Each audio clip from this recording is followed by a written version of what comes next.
Bismillahirrahmanirrahim. Assalamualaikum warahmatullahi wabarakatuh. Allahumma shalli ala Muhammad wa ali Muhammad. Selamat berjumpa kembali dengan seri mata kuliah sejarah kebudayaan dan peradaban Islam, sesi yang ke-6. Dan pada kesempatan kali ini kita akan membahas peradaban yang dibangun oleh Rasulullah Shallallahu Alaihi Wasallam beserta para pengikutnya di Madinah.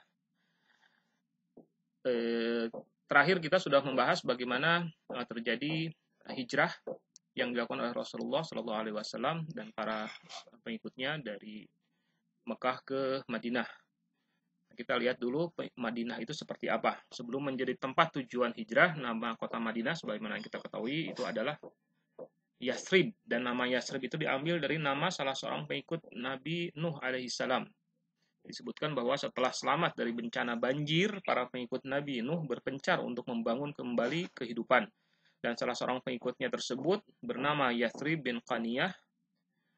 Ia mendatangi tempat di utara Jazirah Arab yang kemudian dinamai dengan namanya, yaitu Yathrib. Aus dan Khazraj adalah dua kabilah terkemuka di kota Yathrib di saat Nabi hijrah ke Madinah. Kedua kabilah ini sama-sama berasal dari Yaman dan mereka bermigrasi di saat terjadi banjir besar Arim yang pertama tahun 145 sebelum Masehi akibat hancurnya bendungan Ma'rib. Menjelang hijrahnya Nabi ke Madinah, kedua kabilah itu terlibat perang Bu'ath selama lebih dari 100 tahun di bawah kepemimpinan Rasulullah. Perang Bu'ath ini terhenti dengan damai. Yathrib sejak lama dikenal sebagai kota beragam etnis dan agama. Dari saat kaum Yahudi ditindas oleh pemerintahan Romawi sekitar tahun 70 Masehi, orang-orang Yahudi itu bermigrasi. Banyak yang dari mereka bermigrasi dari Palestina ke Yathrib. Migrasi tersebut juga dilakukan atas dasar kepercayaan mereka bahwa seorang nabi terakhir akan menghidupkan kembali kerajaan Daud di kota Yathrib. Mereka yang bermigrasi itu berasal dari Bani Qainuqa, Bani Nazir, Bani Quraidah, dan Bani Yahdal. Di Madinah juga berdiam diri orang-orang Kristen. Paling tidak ada dua kabilah bernama Judam dan Udzra. Tak ada keterangan yang pasti bagaimana dan kapan mereka datang ke Madinah. Kemungkinan besar mereka termasuk di antara pengikut Isa Al-Masih yang meyakini akan munculnya sang juru selamat terakhir atau juru selamat akhir zaman di sekitar kawasan Madinah. Bagi Rasulullah Shallallahu Alaihi Wasallam, Yathrib adalah kota yang tidak begitu asing. Di kota Yathrib itulah ayahandanya itu dikuburkan. Di kota Yathrib itu pula Wahab yang merupakan kakek dari ibunya, yaitu Aminah, Sayyidah Aminah, itu bertempat tinggal. Saat berusia 6 tahun, Rasulullah diajak serta oleh ibunya mengunjungi kerabatnya di Madinah. Sayangnya dalam perjalanan pulang, ibundanya jatuh sakit dan meninggal dunia yang dimakamkan di kawasan Abwa di sekitar kota Madinah. Nah, setelah datang ke Madinah, langkah pertama yang dilakukan oleh Rasulullah Shallallahu Alaihi Wasallam adalah merumuskan dan menandatangani kesepakatan bernama Piagam Madinah. Dengan bermodalkan kesepakatan itu, Rasulullah hidup berdampingan secara damai dengan warga Madinah. Ini disebutkan kalau butirnya itu ada 63 artikel, ya, 63 pasal. Tapi saya coba ringkasnya hingga menjadi 9 saja. Yang pertama adalah masyarakat pendukung piagam ini adalah masyarakat majemuk, baik ditinjau dari asal keturunan, budaya maupun agama yang dianutnya, tapi semuanya dipersatukan dengan cita-cita bersama. Kemudian ringkasan yang kedua, bahwa masyarakat yang sangat majemuk itu dapat dikelompokkan ke dalam dua kategori, ada kelompok muslim dan non-muslim. Baik kaum muslimin mereka diikat oleh ikatan yang lain yaitu ukhuwah Islamiyah. Kemudian yang ketiga, negara mengakui dan melindungi kebebasan menjalankan ibadah bagi orang-orang yang bukan muslim termasuk kaum Yahudi. Yang keempat, semua warga negara mempunyai kedudukan sosial yang sama sebagai anggota masyarakat. Semuanya wajib saling membantu dan tidak boleh seorang pun diperlakukan secara buruk. Kaum lemah harus dilindungi dan dibantu. Yang kelima, semua warga negara mempunyai hak dan kewajiban yang sama terhadap negara. Yang keenam, semua warga negara mempunyai kedudukan yang sama di hadapan hukum.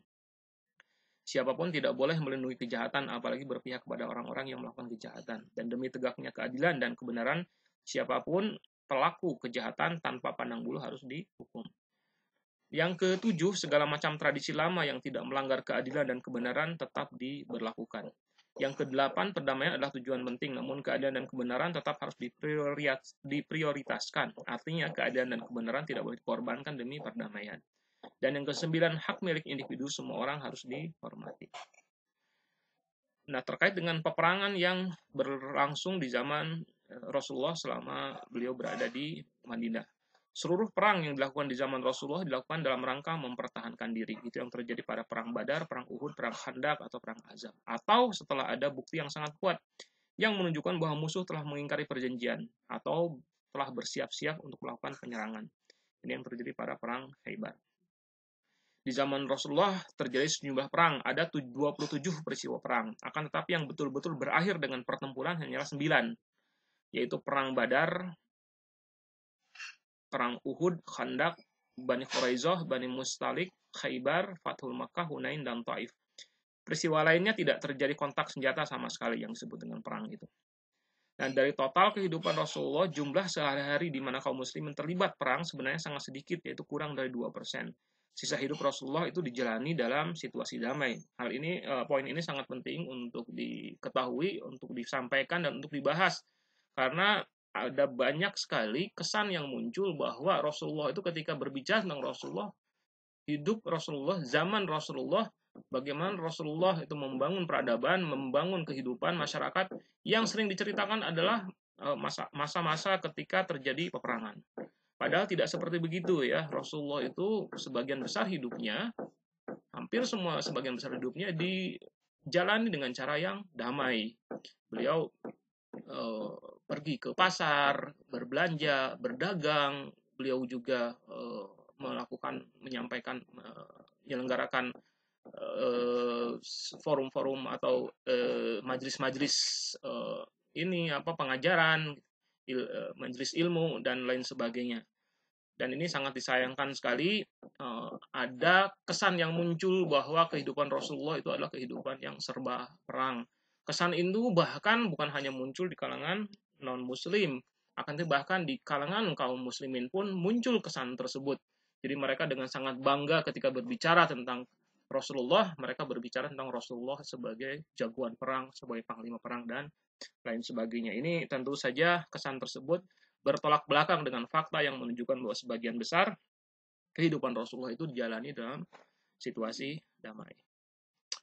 Nah, kita masuk ke pembahasan berikutnya terkait dengan perjanjian Hudaybiyah. Tahun 6 Hijriah, Rasulullah itu mengajak 1.400 kaum muslimin untuk melakukan ibadah umrah. 6 Hijriah itu artinya 6 tahun setelah Rasulullah hijrah ya. Di saat itu Rasulullah mengajak 1.400 sahabatnya untuk melakukan ibadah umroh. Yang ibadah tersebut didasarkan kepada mimpi. Jadi dikatakan bahwa dalam surah Al-Fatah akhir-akhir ayat itu dikatakan bahwa Rasulullah memasuki Masjidil Haram dengan aman, damai, dan itu mimpi itu adalah mimpi yang benar, dan itu pasti akan terjadi. Karena itu Rasulullah pergi ke Mekah. Nah, di Hudaybiyah, sekitar 22 km dari kota Mekah, beliau berhenti karena ada ancaman bahwa musyrikin Quraisy akan memerangi rombongan kaum muslimin. Setelah terjadi pengiriman utusan, disepakati sebuah perjanjian bernama Hudaybiyah. Inti perjanjian Hudaybiyah adalah bahwa pertama, kaum muslimin tahun itu tidak boleh masuk ke Mekah dan baru boleh masuk di tahun-tahun berikutnya. Kemudian perjanjian yang kedua, pasal yang kedua dari perjanjian Hudaybiyah adalah gencatan senjata selama 10 tahun. Dan ini juga berlaku di antara kabilah-kabilah yang berkoalisi dengan muslimin dan musyrikin. Artinya yang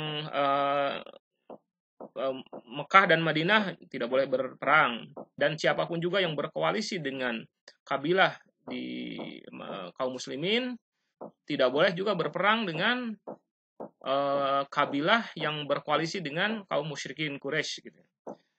Nah, kemudian pasal yang ketiga, pelarian dari Mekah harus dikembalikan ke Mekah, sedangkan pelarian dari Madinah tidak mesti dikembalikan ke Madinah. Pada tahun ke-7 Hijriah, Rasulullah bersama sekitar 3.000 orang melakukan Umratul Qadha. Umratul Qadha itu umroh untuk menggantikan umroh tahun sebelumnya. Jadi Umratul Qadha itu kaum muslimin berhasil menunaikan ibadah umroh selama 3 hari, sementara penduduk Quraisy mengungsi ke kawasan pegunungan di sekitar Mekah. Awal tahun ke-8 Hijriah, musyrikin Quraisy melakukan pelanggaran terhadap perjanjian Hudaybiyah. Bani Bakr yang atas sepengetahuan Quraisy melakukan penyerangan terhadap Bani Khuza'ah yang merupakan kabilah sekutu kaum muslimin. Rasulullah bereaksi keras dan menyatakan bahwa perjanjian Hudaybiyah sudah tidak lagi berlaku. Pada bulan Ramadan tahun ke-8 Hijriah, kaum muslimin bersama 10.000 orang berangkat dengan membawa persenjataan lengkap. Musyrikin Quraisy tidak punya nyali untuk melakukan perlawanan dan mereka menyerah. Maka Makkah pun takluk kepada kaum muslimin. Kaum muslimin muhajirin kembali ke kampung halaman mereka. Salah satu peristiwa simbolik yang dilakukan Rasulullah Shallallahu Alaihi Wasallam adalah penggulingan berhala-berhala yang ditaruh di sekeliling Ka'bah. Hal itu dilakukan untuk membuktikan kepada kaum musyrikin Quraisy bahwa patung-patung itu sama sekali tidak akan menciptakan bencana. Sebelumnya beredar kabar bahwa kaum muslimin yang menaklukkan kota Mekah akan ditimpa bencana jika sampai berani menyentuh patung-patung yang disucikan musyrikin Quraisy tersebut. Jadi ini juga perlu untuk dipahami kalau misalnya kita menyaksikan ada beberapa kelakuan atau tindakan-tindakan yang arogan yang dilakukan oleh orang-orang yang menamakan dirinya para jihadis misalnya, ketika mereka melakukan penyerbuan atau misalnya melakukan penaklukan, mereka dengan semena-mena menghancurkan tempat-tempat ibadah. Itu beda dengan tujuannya, sangat jauh sekali dibandingkan dengan apa yang pernah terjadi dilakukan oleh Rasulullah. Dan mereka orang-orang Wahabi gitu ya, orang-orang yang memiliki paham yang sangat intoleran itu menyandarkan perilaku mereka kepada apa yang dilakukan oleh Rasulullah ketika menaklukkan kota Mekah. Padahal motifnya berbeda. Kalau yang sekarang mereka hanya menunjukkan aroganisme saja dan menunjukkan bahwa tidak boleh ada lagi yang namanya penyembahan. Padahal kalau dulu Rasulullah tidak seperti gitu. Rasulullah itu menggulingkan, membersihkan berhala-berhala itu dikarenakan lebih kepada mencoba meruntuhkan mitos yang keliru gitu. Karena saat itu orang-orang musyrikin mengatakan mereka berpegang teguh kepada ajaran agamanya karena mereka ditakut-takuti oleh para pemuka agama mereka yang mengatakan bahwa kalau ajaran berhala itu ditinggalkan, maka mereka akan ditimpa bencana.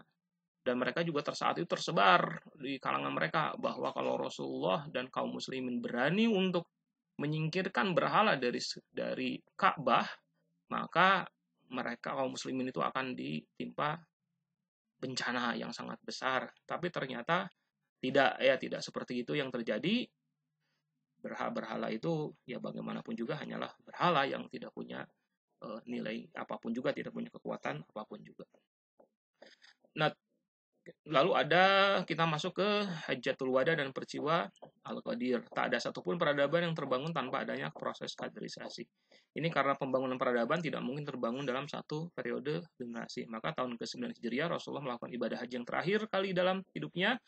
Dalam perjalanan pulang dari ibadah haji itu Rasulullah menyampaikan pidato perpisahan pada kaum muslimin, dan di saat itu pula Rasulullah menyatakan bahwa siapa saja yang menjadikan Allah dan dirinya sebagai maula, maka hendaknya menjadikan Ali sebagai maula. Kalangan Syiah meyakini bahwa itu adalah pelantikan Ali sebagai pemimpin pengganti. Beda dengan orang-orang Sunni yang tidak meyakini bahwa itu adalah peristiwa pelantikan Ali sebagai pemimpin pengganti. Sepulang dari Haji Wada, Rasulullah sakit keras. Beberapa bulan kemudian Rasulullah meninggal dunia. Mazhab Sunni menyebutnya bahwa hal itu terjadi pada bulan Rabiul Awal tahun ke-10 Hijriah, sedangkan orang-orang Syiah mencatatnya pada akhir Safar ke tahun ke-10 Hijriah. Di saat jenazah Rasulullah sedang dalam proses pemakaman, sejumlah sahabat Nabi berkumpul di sebuah tempat bernama Sakifah Bani Sa'idah, berdebat soal pemimpin pengganti Rasulullah. Akhirnya di tempat itulah Abu Bakar pun dibaiat sebagai khalifah. Itulah yang bisa saya sampaikan. Assalamualaikum warahmatullahi wabarakatuh.